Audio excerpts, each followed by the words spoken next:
Sí, señoras y señores, hoy la mesa de científicos se va a dedicar a los mosquitos. Esos insectos molestos y transmisores de enfermedades tienen un rol en los ecosistemas como casi todo en la naturaleza. A veces escuchamos hablar de invasión de mosquitos, un término que no es académico, pero que sirve para explicar un aumento repentino. ¿Pero qué son los mosquitos? ¿Cuántas especies hay? ¿Y qué factores explican su reproducción? ¿Cuál es su ciclo biológico? ¿Y por qué pican? Estos son algunos de los temas sobre los cuales vamos a conversar en los próximos minutos en esta mesa de científicos. Bueno, voy a pasar a las presentaciones.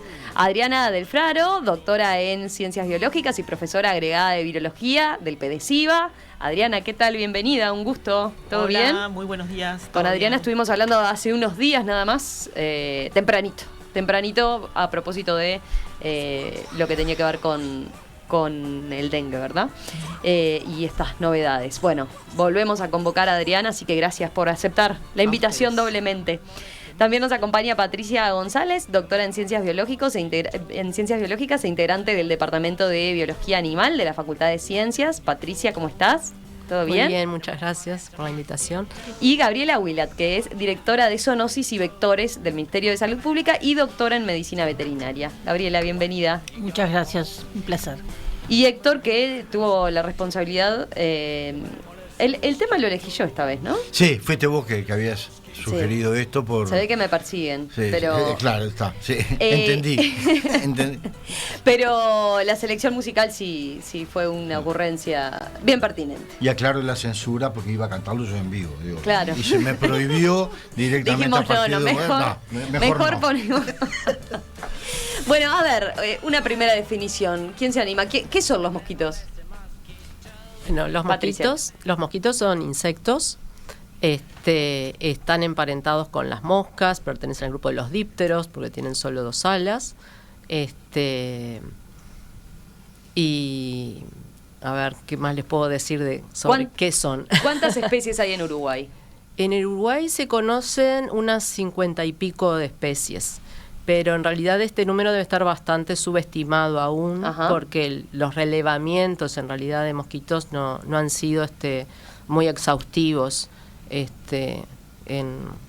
a lo largo de la historia. Entonces han estado muy focalizados en determinadas regiones, sobre todo alrededor en la frontera, en las partes periféricas, es decir, y debe haber más especies de las que conocemos, viendo también que se conocen más especies en las provincias de Argentina, en Entre Ríos, Corrientes o en el sur de Brasil, así que probablemente tengamos algunas más. ¿Y qué pasa? ¿Hay poco interés de los científicos en los mosquitos o qué? ¿Por qué le decías lo del relevamiento poco exhaustivo? No es que sea poco interés. En general, en el país somos pocos entomólogos, claro, que nos dedicamos al estudio de los insectos. Y los insectos es un grupo muy diverso, muy amplio y bueno, y no muchos se han dedicado específicamente a los mosquitos. También nos dedicamos a otros grupos. Y entonces, bueno, no se puede hacer todo. Héctor, vos tenías No, digo, francamente sí, yo tenía esa impresión, sí, de que en Uruguay no había tanta gente trabajando esa línea. En esa línea de investigación, al menos por los proyectos que he visto y por los colegas que conozco en la facultad, porque aparte esencialmente se trabaja mucho, a lo que tengo entendido, en insectos, en agronomía y nosotros, ¿no? Claro. Sí, hace unos años nosotros teníamos una colega, María Martínez, que trabajaba en mosquitos y bueno, ella se jubiló. Y César Basso de agronomía también trabajaba mucho en mosquitos. Y hubo proyectos, sobre todo en la época que empezó a reingresar el Aedes aegypti Uruguay, uh-huh. Pero bueno, no han sido estudios que se hayan mantenido a lo largo de la historia, ¿no? Claro. Gabriela. Quizás influya que en Uruguay no es habitual, o no lo fue durante muchos años, la transmisión de enfermedades. Claro. Entonces, a partir del 97, cuando reingresa Aedes aegypti a Uruguay, después de 39 años sin estar en el país, el Ministerio de Salud Pública toma la posta de realmente seguirlo muy de cerca por la transmisión de las distintas enfermedades, ¿no? Claro. Ahí en el 97, mirá, fue cuando reapareció, digamos, el Aedes aegypti. Sí. veníamos monitoreando porque sabíamos que se estaba moviendo de norte a sur y ya lo habían encontrado en Argentina hace algunos años, y a través de trampas, y lo encontramos en Colonia, en el puerto Colonia. ¿Ahí cómo es el trabajo que hace el Ministerio en cuanto a, en general, a los mosquitos ahora, por ejemplo? Bueno, ha ido cambiando. Antes se hacían encuestas larvarias, que llamábamos, que era visita casa a casa, buscando en los recipientes larvas, se tomaban muestras y se analizaban. Ahí trabajábamos con María Martínez. Y después fuimos evolucionando hacia distintos tipos de trampas. En algún momento fueron larvitrampas, y ahora tenemos ovitrampas, más de 1.300 distribuidas en todo el país, que se controlan semanalmente desde 2019. Mirá, ¿y cómo es para los que no tenemos idea qué es un una ovitrampa? Recipiente negro de plástico, es muy simple, un pote, digamos, de 1 litro más o menos, donde se le coloca agua y hasta la mitad, un poco más, y una tira de papel cubre el resto de la superficie de la pared, digamos, y esa tira de papel es la que se cambia todas las semanas, y ahí se cuentan los huevos, porque es donde la Aedes deposita sus huevos. Se cuentan los huevos y se suben a una plataforma. Entonces tenemos algunos índices que vamos vigilando y sabemos abundancia y distribución. Y ahí particularmente con el interés es el Aedes aegypti. Ahí puntualmente buscamos a Aedes aegypti, lo seguimos de cerca. Bien. Siguiendo con las presentaciones, a ver, otra pregunta que suele darse habitualmente: ¿por qué se dispara el número de mosquitos cuando llueve, con la humedad, el calor? ¿Qué es lo que lo explica? Bueno, los mosquitos tienen un ciclo de vida en el que parte de ella se desarrolla en el agua. Los mosquitos ponen huevos en el agua, o en el caso, por ejemplo, de Aedes aegypti, en recipientes que cuando llueve se llenan de agua, o en la naturaleza, en charcos, en arroyos, lagunas, en las canaletas donde hay agua, donde sea, o algunas especies en el suelo, y cuando llueve el suelo se moja y ahí se desarrollan las larvas. Entonces por eso están íntimamente asociados a las lluvias. Y o sea que ahora nos tenemos que preparar. Se nos viene. Ahora nos tenemos que preparar. Y además, bueno, como la gran mayoría de los insectos, su desarrollo también está relacionado con las temperaturas, ¿no? Los insectos y los mosquitos tienen determinados rangos de temperatura en los cuales se reproducen, se alimentan, y bueno, y esas temperaturas normalmente son las primaverales, las de verano, principios de otoño, mayormente. ¿Cuánto demora la reproducción del mosquito? Bueno, una hembra de mosquitos puede vivir más o menos de 1 mes hasta un poco más. Durante su vida pueden hacer varias puestas, y pueden ponernos, eso depende mucho de la especie, 300 huevos, 400 huevos. Y el ciclo también va a depender de la especie, pero normalmente en verano son 10 días en total. Pasan por el huevo, después la larva, después un estado de pupa, le decimos que no se alimenta, y luego el adulto. Y eso más o menos se cumple en 10 días, dependiendo de la temperatura. Se puede alargar a temperaturas más bajas, o se acorta a 1 semana, capaz a 30 grados, por ejemplo. Bien. ¿Qué capacidad de almacenamiento de sangre tiene el mosquito? Bueno, por lo general, con una picadura, vamos a decir, sí. Las que pican son las hembras, vamos a aclarar. Eso es un punto importante. Las que pican son las hembras porque se necesitan las proteínas de la sangre para que los huevos puedan madurar. Y una hembra, eso también depende de la especie. Con una picadura, eso ya le puede alcanzar para madurar un conjunto de huevos y hacer una oviposición. Y hay especies que necesitan picar 2 o 3 veces para poner una puesta de huevos. Y ese ciclo se repite, bueno, durante toda la vida de la hembra. Uh-huh. Pero así que solo los que nos pican, ¿qué pasa con los mosquitos machos? Los vemos, los matamos, pero no son indefensos, digamos. Sí, los mosquitos machos se alimentan solo de jugos azucarados, de néctar, de jugos de frutos. Y las hembras también, pero además se alimentan obligatoriamente de sangre. Bien, perfecto. Dale. Una pregunta, digo, porque claro, vos decías que hay detectadas en el Uruguay unas 50, Sí, hay no menos un de poco 50 más, especies sí, no menos. distintas. Ahora, de esas, ¿cuántas son las que potencialmente pueden llegar a transmitir patologías?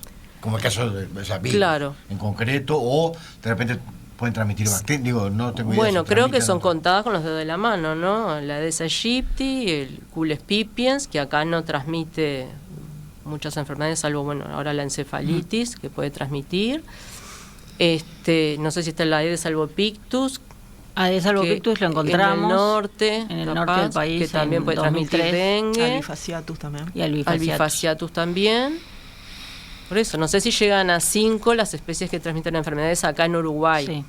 Porque tenemos, por ejemplo, especies de anopheles, que son las que transmiten la malaria, pero acá no tenemos malaria. Entonces, en Nosotros ese caso, hemos encontrado, retomando lo que decía Patricia, si bien es un proyectito modesto que tenemos con la Intendencia de Montevideo, nosotros en colaboración con una colega de entomología, con Mónica Remedios de León, estamos haciendo un relevamiento virológico de mosquitos de Montevideo, adultos, pero justamente con un énfasis en tratar de hacer buenas identificaciones, digamos, con una buena clasificación entomológica. Si bien es cierto que lo que uno espera más son estos mosquitos más cosmopolitas, más comunes, pero bueno, también pensamos que puede haber alguna introducción porque tenemos el puerto, porque tenemos el aeropuerto. Entonces, bueno, estamos abarcando Montevideo, pero la idea es ver, digamos, si hay alguna variación, un poco en lo que decía Patricia, de alguna otra especie nueva que pueda aparecer. Y nosotros hemos encontrado en la historia algunos mosquitos positivos para virus en otros géneros, por ejemplo, Mansonia, Anófeles.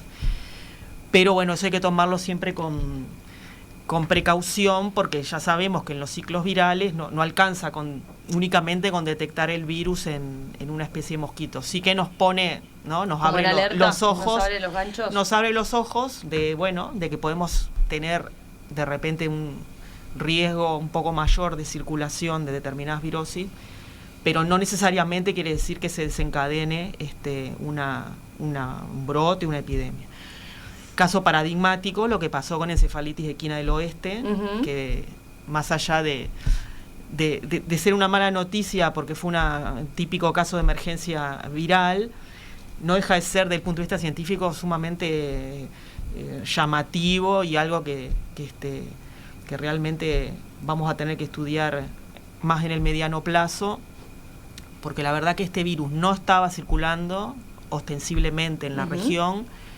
Nosotros, que venimos haciendo relevamientos virológicos, habíamos encontrado otros alfavirus, pero no encefalitis del oeste. Y bueno, después si quieren que les cuento más, pero es bastante interesante, incluso por cómo es el virus, digamos, desde el punto de vista de su genoma, dónde estaba, cómo estaba circulando, si estaba circulando de manera silente y no estaba siendo detectado. Y bueno, lo que desencadenó este brote, claramente un factor fundamental fue unas tremendas mosquitadas que hubo en lo que fue noviembre, diciembre, en todo lo que fue Argentina, el norte argentino y acá también. Ahí el hecho de que salíamos del periodo de sequía y después empezaron las lluvias, ¿ahí eso incidió? Es que lo que se vio es que realmente hubo un crecimiento de las poblaciones de mosquitos inusitado y realmente que hacía tiempo que no se veía, especialmente de estas especies que se le llama mosquito de inundación, justamente como es Aedes albopictus, albifasiatus, perdón, que bueno, que realmente se vieron invasiones y una cantidad muy muy importante, y con este tipo de cosas que estamos viendo, que es temperaturas bastante altas y lluvias periódicas y cortitas, de repente cortitas, pero en el tiempo repetidas. Exactamente. Entonces eso yo ahí claro. Obviamente Patricia opinará mejor que yo, pero eso es como sí. situación ideal así, Para que el se combo dé la- ideal para que haya un crecimiento importante de las poblaciones de mosquitos. Eso puede explicar lo que vimos que hace unas semanas, ¿no? Hubo un día en particular Sí. donde todo el mundo Claro. era el comentario, Sí, ¿no? sí, Estábamos sí. todos como en una nube de mosquitos y veníamos de ver lo que había pasado en Buenos Aires, en Argentina, ¿no? Que también ahí creo que duró un poco más, pero Sí. a ver, Patricia, respecto a lo que Sí, decía. sí, estoy de acuerdo. Particularmente se trata de esta especie que se llama mosquito de la inundación, que pone sus huevos en el suelo, en la tierra, seca. Los huevos son resistentes, hasta un año pueden durar. Y bueno, cuando llueve, las larvas se desarrollan rápidamente si las temperaturas acompañan. Y bueno, después como todos los huevos eclosionan a la vez, luego todos los adultos emergen a la vez también y se forman estas nubes de mosquitos, ¿no? Y si se sigue repitiendo estos ciclos después de lluvias periódicas y calor, bueno, estos mosquitos pican, vuelven a poner huevos y sigue el ciclo de forma continua, ¿no? Entonces, y si quedan también agua acumulada en determinados lugares, ¿no? de la ciudad, porque también se pueden desarrollar en recipientes o en las canaletas, en las zanjas, en el alcantarillado. Bueno, ahí se siguen desarrollando, ¿no? Quiero preguntar. Una pregunta ecológica. Ujú. Imaginemos una situación, mañana desaparecieron todos los mosquitos. ¿Pasa algo? O sea, ¿cuál es el rol en el gran sistema ecológico en el cual, bueno, llamar el globo terráqueo, Uruguay, lo que sea, que cumplen los mosquitos? Porque nosotros Gran hemos pregunta hablado, esa. claro, hemos Porque hablado con muchos son colegas. indeseables, ¿no? Uno dice, bueno, a ver, ¿cómo me molestan, no? Pero además cumplen alguna función en... Un día hicimos una mesa acá con ¿cómo se llama este? Con Miguel, con Fernando bueno, se me fue, se me va a enojar ahora. Sobre arañas, y era poco menos que no toques una araña. Digo, terminamos con eso, no vayas. Carmen Viera, ahí está, ahora me vino. Con Carmen, que debe estar escuchando más porque siempre escucha esto. Que o sea, hicieron los tres una defensa enorme de la importancia que tenían. Le hicieron el marketing a la araña. Le hicieron el marketing a la araña. Ustedes vienen con el marketing ¿Se le puede hacer para el mosquito? marketing a los mosquitos? Sí, de la misma forma. A ver. Y capaz que más. Nunca. Yo que los quería aniquilar. Bueno, dale, ¿no? Bueno, primero que hay que entender que, bueno, en todo el mundo existen más de 3.000 especies de mosquitos, ¿no? Y las que transmiten enfermedades o que son peligrosos son contados, ¿no? Por supuesto que son muy importantes porque producen epidemias muy importantes y costos de salud y de vidas humanas, ¿no? Pero por ejemplo, si pensamos en las larvas de mosquitos que se desarrollan en el medio acuático, en lagunas, arroyos, etcétera, ellos son el alimento de muchísimos peces, de muchos otros insectos acuáticos, que hay muchos, de larvas de otros insectos acuáticos, de crustáceos, de anfibios, y a su vez las larvas en el agua se alimentan de detritos orgánicos que hay en el agua, se alimentan de bacterias, de protozoarios y de otros organismos muy pequeños. Entonces, ellas forman parte de las redes tróficas y están cumpliendo una función en su medio. Y obviamente que si desaparecieran todas las larvas, ahí se produciría un desequilibrio. Y en el caso de los adultos son alimento de aves, de murciélagos, de otros insectos también de las arañas. Es decir, todas las especies, todos los seres vivos cumplen una función en el medio ambiente. Tienen un porqué. Tienen un porqué. Y siempre sabemos que los desequilibrios, bueno, producen consecuencias a veces que no las podemos predecir mucho de antemano, pero que siempre son negativas, ¿no? Nunca son positivas. Gabriela, vos que los combatís en el ministerio también lo vas. Yo soy del Team Hugo. O sea, no obviamente apuntar a todos los mosquitos en especial, pero sí Aedes aegypti es una especie invasora, y que además se crían recipientes domésticos, claro. O sea, vive con nosotros. O sea que, por supuesto que que habría alguna alteración, seguramente serían sustituidos esos nichos por otras especies de mosquitos. Y en parte lo hemos contemplado porque participamos de un proyecto de la Agencia de Energía Atómica para utilizar la técnica del insecto estéril, que es esterilizar machos de Aedes aegypti y liberarlos. Eso hace que esos machos estériles se acoplen con hembras silvestres de Aedes aegypti y disminuye la población en el tiempo. Eso es un proyecto que obviamente todavía está en vías de... vamos a ver si podemos probar esta técnica en pequeñas localidades del país. Pero lo interesante es que solo apunta a Aedes aegypti y es una técnica amigable con el medio ambiente y que no introduce ninguna especie. O sea, mañana dejamos de liberar y todo queda como estaba. Bien. Así que ahí hay un interesante ese experimento y está probado. Entonces es una forma de, a la larga, de combatirlo de alguna manera, pero de una manera natural. Exacto. Utilizamos a la misma especie, digamos, claro, en contra de ella, en cierta forma. Y es una técnica muy vieja que se usó con varias plagas, sobre todo agrícolas. La mosca a la fruta, la mosca a la bichera. Hoy en la mesa de científicos, aquí en Perspectiva, el tema, los mosquitos. ¿Qué son los mosquitos? ¿Qué roles juegan en los ecosistemas? ¿Por qué hay invasión de mosquitos cada tanto? ¿Por qué son los vectores que transmiten enfermedades? Bueno, de eso estamos hablando con 3 invitadas especialistas en el tema. Gabriela Wilat, que es directora de Zoonosis y Vectores en el Ministerio de Salud Pública, doctora en Medicina Veterinaria por la Universidad de la República y tiene como especialización, es especialista en epidemiología por la Universidad de Córdoba. Patricia González, doctora en Ciencias Biológicas, integrante del Departamento de Biología Animal de la Facultad de Ciencias, y Adriana Del Fraro, que es doctora en Ciencias Biológicas y profesora agregada de Virología PEDESIVA. Hablábamos hablando de no me moleste mosquito. Qué molesto que es el mosquito cuando apagás la luz para dormir, ¿no? Una de las principales causas de insomnio. De insomnio, sí. Totalmente. A ver, miren esto. Javier dice, desde la audiencia, dice: en el Museo de Ciencias Naturales del Parque Centenario de Buenos Aires vi un cartel enorme que siempre recordaré. En la galería de tiburones se mostraba que, si bien al tiburón le tenemos mucho miedo, en la historia ha matado a muy pocos seres humanos. El mayor asesino de humanos por lejos es el mosquito, decía Javier. ¿Tiene razón?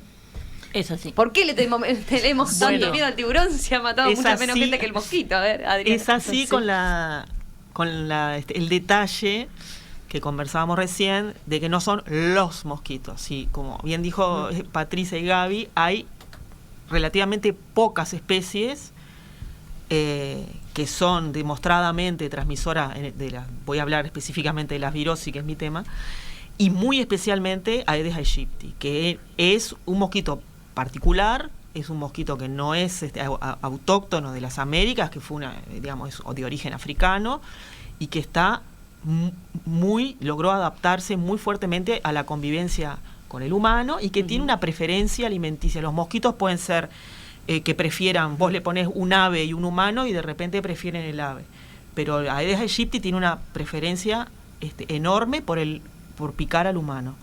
Entonces, en realidad, sí es cierto, pero y por eso nos tenemos, Aedes aegypti es un poco distinto y no está bueno, me parece, hablar de los mosquitos en general. Claro, sino de ese particular. Aedes aegypti en particular, y como decíamos, hay al menos 4 o 5 virosis que están demostradas que son cuyos vectores Aedes aegypti, y todas de importancia de la salud pública y todas presentes en las Américas. Incluso hay algunas, eso pues si quieren conversamos, tenemos ahora en Brasil un aumento enorme en Brasil y en la zona amazónica de otro arbovirus que se llama oropuche, que no es tan conocido. Y bueno, entre otras cosas que se está mirando, que hasta ahora no se ha visto, pero nunca es de descartar porque sabemos la adaptabilidad de los virus. Bueno, hay cierto temor, por decir, en que este virus también pueda adaptarse a ser transmitido por Aedes aegypti. No es el caso porque En realidad el vector es otro, es culicoides, es otro género totalmente distinto, pero ya sabemos que en la medida que los virus empiezan a circular a alta intensidad en determinadas zonas, bueno, ese tipo de riesgo, lo mismo que fiebre amarilla. Bueno, la fiebre amarilla selvática tiene unos vectores muy específicos, cuyo ambiente es la selva, la copa de los árboles, Emagogus y Sabetes, pero sin embargo en los ciclos urbanos, Aedes aegypti es el transmisor de fiebre amarilla, y bueno, y es uno de las cosas que más se vigila, la posibilidad de que haya ciclos urbanos de fiebre amarilla, que es una enfermedad grave, que involucren a Aedes aegypti. Entonces, esa plasticidad, y ya les nombré, tenemos dengue, zika, chikungunya, fiebre amarilla ¿qué está pasando urbana, sí. en donde están amarilla? Todos involucrados Aedes aegypti. Con la fiebre amarilla en la región. En este momento no es un momento de alerta, pero te hago el ejemplo, claro, porque es un caso donde la fiebre amarilla selvática circula con ciertos vectores muy diferentes y que son autóctonos, digamos, pero la urbana, el virus se ha adaptado históricamente a que también es capaz en ambientes urbanos de ciclar, digamos, entre Aedes aegypti y el hombre. Entonces, en ese caso, Aedes aegypti es un mosquito que sí, digamos, no está dentro de las generales de la ley de los mosquitos como grupo, como gran grupo, ¿no? Perfecto. Gabriela, ¿vos ibas a agregar algo de eso? No, bueno, o sea, la fiebre amarilla fue la razón por la cual se combatió a Aedes aegypti, que hoy les comentaba que durante 39 años no estuvo en el país. Bueno, eso fue por un plan de erradicación continental que se llevó a cabo en los años 50, 40, 50, donde prácticamente todos los países de América del Sur lograron erradicar. O sea, eso quiere decir cero Aedes aegypti de su territorio.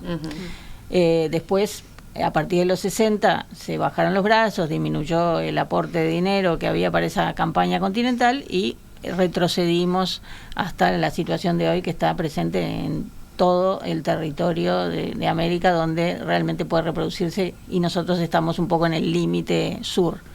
Pero la razón fue fiebre amarilla. En ese momento de dengue ni se hablaba. Sí, no, yo tengo una pregunta, digo, más allá, más en general, digamos, de lo que puede implicar la transmisión de enfermedades y eso. El mosquito estaremos todos de acuerdo que es sumamente molesto, ¿no? De acuerdo. Y pica y feo, y aparte zumba.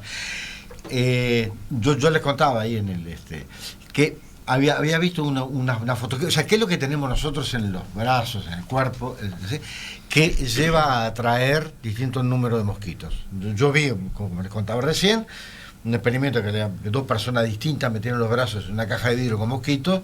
Uno estaba plagado, pobre tipo, de mosquitos, y el otro tenía 4, o 5. Era realmente una diferencia estadísticamente significativa. O sea, que eso es un problema de lo que segregamos nosotros, sudor, feromonas. O sea, que hay que atraiga forma diferencial a los mosquitos. Esa es la primera pregunta que les... O sea, depende de la especie del mosquito, pero sí, en general es un tema de la composición del sudor, del anhídrido carbónico que exhalamos también, es un atrayente, pero es bien específico de cada mosquito y de qué se alimenta cada mosquito, porque también hay, como decía Adriana, mosquitos que se alimentan de distintas especies y no necesariamente el ser humano. Pero digo, ahora comentábamos en el corte que las trampas que usamos tienen atrayentes, algunas de ellas, que son por olor, o sea, y para Aedes aegypti específicamente es un olor bien desagradable, como a queso, digamos, y suelen picar en los tobillos. Aedes aegypti busca esa zona porque es atraído por ese olor, o sea que sí, es diferente y cada persona huele diferente. Claro. Ahí diste en el clavo, Héctor, porque teníamos varias preguntas que iban por ese lado, ¿no? ¿Por qué parece que a unos los pica más que a otros, no? Sí. Siempre se dice la sangre, el tipo de sangre. No, vos decís, no. O sea, no hay demasiado trabajo científico que avale eso. Claro. Yo creo que hay sensaciones, pero sí es cierto que hay personas que atraen más seguro. Sí, la atracción, obviamente está dada, eso está demostrado por el olor de la piel, pero primeramente por el anhídrido carbónico, o sea, que liberamos los animales, incluidos el hombre, en la respiración. Entonces, hay personas que eliminan más anhídrido carbónico que otras, que eso depende de la tasa metabólica de cada uno, también de la temperatura corporal. Por ejemplo, se ha demostrado que las embarazadas atraen más mosquitos, Mira. los bebés, las personas que hacen ejercicio al aire libre, porque tienen una tasa metabólica mayor y liberan más anhídrido carbónico. Entonces, a distancia los mosquitos son atraídos por el anhídrido carbónico. Después, cuando ya están como más o menos más próximos, ahí hay una elección más fina, que es por el olor de la piel, que es producida por la sudoración, como decía Gabriela, y ahí, bueno, las variaciones de los componentes dependen de cada persona, y hay una base también de la alimentación, también hay una base genética. Por ejemplo, se ha demostrado que gemelos idénticos ejercen la misma atracción, y hermanos mellizos que no tienen la misma carga mirá, genética ¿está tienen distinta atracción hacia los mosquitos. Y el olor de la piel también está generado por las bacterias que tenemos en la piel, las colonias de bacterias. Y eso varía de una persona a otra porque depende de muchos factores. Y hay estudios también relacionados con eso. Y con respecto a los tipos sanguíneos, sí se han hecho algunos estudios. No son concluyentes, pero por ejemplo en algunos se ha visto que determinada especie de mosquito es más atraída a personas con sangre tipo O, pero otra especie de mosquito los atraen personas tipo de repente A positivo. Entonces podría haber también una diferencia entre cada especie de mosquitos atraída por diferentes tipos sanguíneos, que eso también es parte de la estrategia de las especies animales de ¿cómo es? De separarse de acuerdo a determinados factores, de tener distintos huéspedes, para evitar la competencia también. Relacionado con eso, el ingerir vitamina B es parte de las recomendaciones como para rechazar a los mosquitos. O sea, mirá. El complejo B, sí, como parte se elimina por las glándulas sudoríparas de los metabolitos. ¿Qué nos da vitamina B?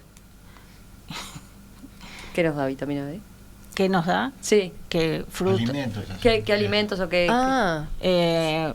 Frutas. La carne tiene mucha vitamina B. Sí. Bien. La levadura de cerveza, la típicos comprimidos de levadura de cerveza, eso es bueno, la vitamina B. Los comprimidos, ¿no? Pero sobre todo la carne tiene mucha vitamina B. Y después también depende mucho de los hábitos de los mosquitos en cuanto a en qué horario se alimentan, en qué horarios están activos. Ahora cuando Patricia hablaba de hacer ejercicio fuera y eso, depende del horario, depende de si es un mosquito intradomiciliario como es Aedes aegypti, y Aedes aegypti es un mosquito diurno, o sea, no es el que molesta por la noche. Por la noche, ahí no en el insomnio, no por lo menos culpable. del insomnio no es culpable.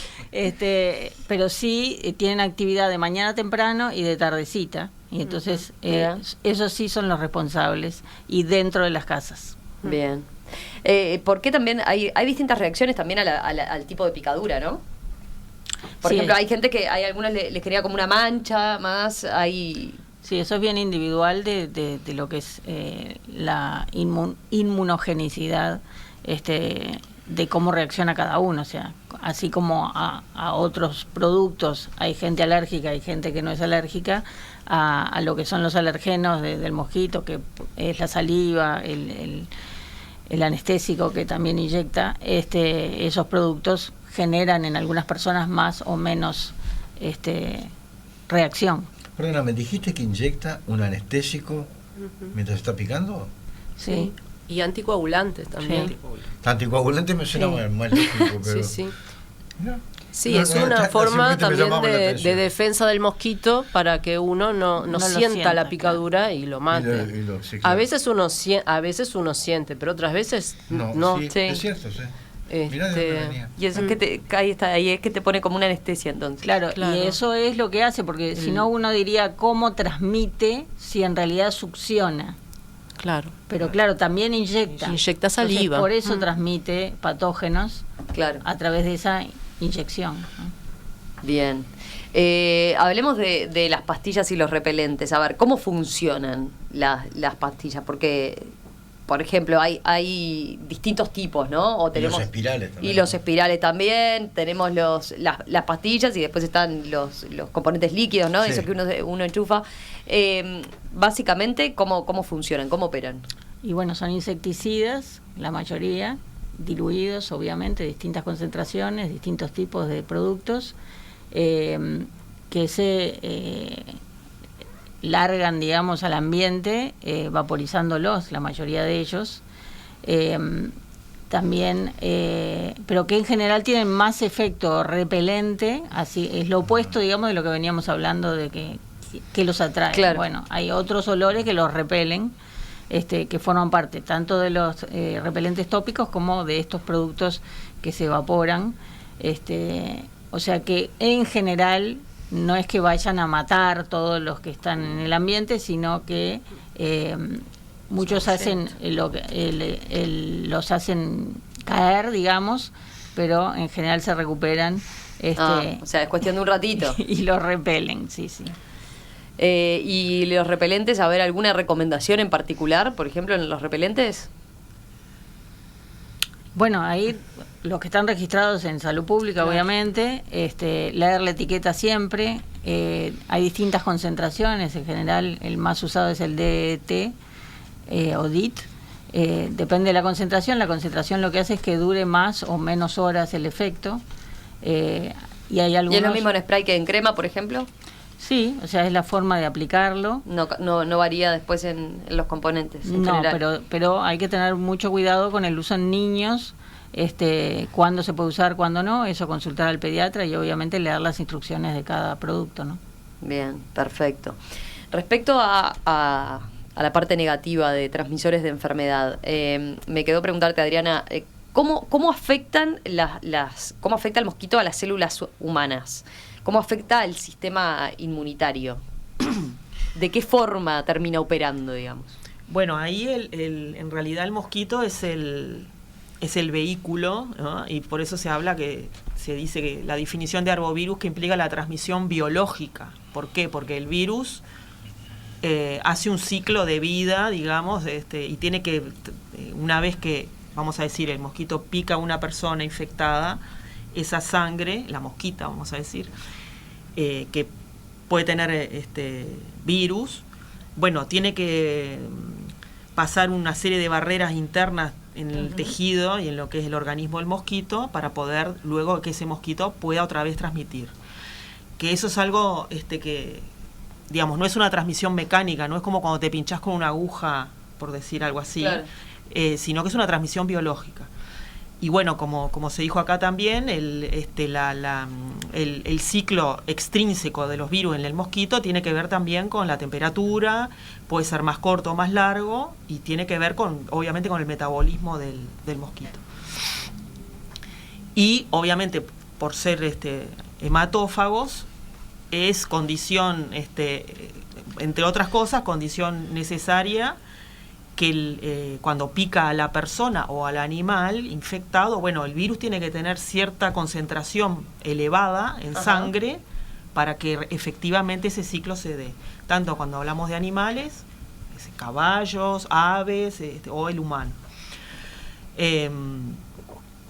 Y la otra cosa es la competencia del mosquito, que se llama competencia del vector, que tiene que ver con que ya se sabe que hay dentro de una misma especie, por ejemplo, de Aedes aegypti, hay como subpoblaciones que pueden ser con mayor o menor competencia para la transmisión. Y acá en Uruguay, en realidad hace bastante tiempo, antes que tuviéramos en el 2016 el primer brote importante en los últimos años, nosotros, digamos, había estudios que ya habían determinado que las poblaciones de Aedes aegypti y Aedes albopictus de Uruguay tenían muy buena competencia como vectores. Entonces, bueno, eso también entra en la ecuación, digamos, de lo que desencadena los brotes locales como estamos teniendo ahora, ¿no? Tenés que tener vectores competentes, abundantes, y tenés que tener un vertebrado, sea humano o cualquier otro, virémico, es decir, que tenga una concentración elevada de virus en sangre y que eso temporalmente y geográficamente coincida para que pueda desencadenarse un ciclo autóctono de cualquiera de estas virosis. Bien, perfecto. ¿Te quedó alguna pregunta, Héctor? ¿Estamos No, cumplidos? No, lo que me Todo quedó lo que es el aprendimos. odio a los mosquitos. Sí, pero viste que por lo menos Era fundamentado. Sí. era fundamentado, pero Pero tiene en una realidad- explicación pero y tiene ahora una entendemos, explicación. ¿no? Ahí está, sí. O Sí, por sí, lo sí. menos nos vamos a agarrar contra el Aedes, ese seguro, que es el que lo tenemos que tener entre ceja y ceja. Y seguir aplastándolos contra la pared. Eso que. Sí, el tema es que te mancha Sí. también Y la pared, manchando, ¿no? ¿no? Se Te mancha mancha la Me pared. rezongan bastante por eso. Te mancha la pared. Yo rezongo mucho en mi casa por eso también.